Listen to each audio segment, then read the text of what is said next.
Nakaluto mo na ba yan? Hindi lang luto. Latang luto. Ano nangyari dyan? Kailangan naman sabihin ko, hinaan mo ng konti. Sobrang init, nakaluto, di ba? Tapos, ulab, saan ka pupunta? Inuubusan tayong gasol eh. Eh, paano yan makakainin natin? Eh, magluluto nga sana ako ng hotdog. Ipiprito ko sana. Kaso pagbukas ko nung kalan, ay lang umapoy. Eh, saan ka magluto ngayon? Dito! Dyan? Bakit dyan? Napanood ko kasi yun sa TikTok. Oo. Nakita ko yung magjowa, nagluluto sila gamit yung init ng araw. Oh, effective ba yan?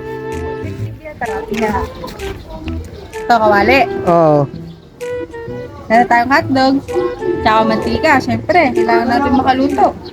Ayun, no, tingnan mo, doon din ang araw. Oo nga, no? Buti na nga lang, nakasombrero ako. Shout out, Rupas. Yun. Tingnan natin, ang init. Grabe.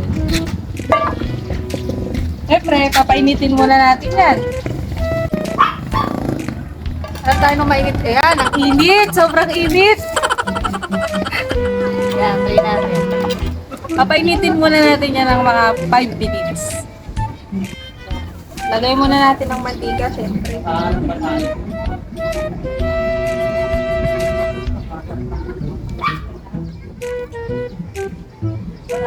Yan, okay na yan. Non-stick naman kasi yan. Kaya matipid sa mantika.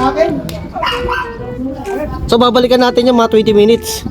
20 minutes, oh. Para sobrang init na lang ang kawali natin. Ah, sige. Ayaw nga kumukulo nga siya. Ang galing, no? O, tignan mo.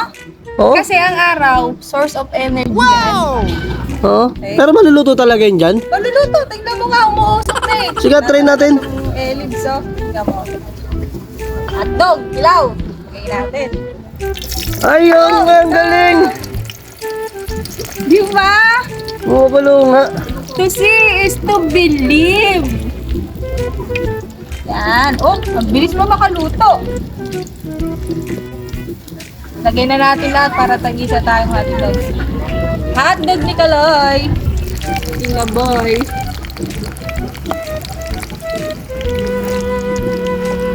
Babalikan ulit natin yan.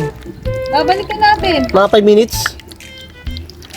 Sa tindi ng araw, di naaabot ng 5 minutes. Nakaluto mo na ba yan? Hindi lang luto. Latang luto. Ano nangyari dyan? Alangan naman sabihin ko, hinaan mo ng konti.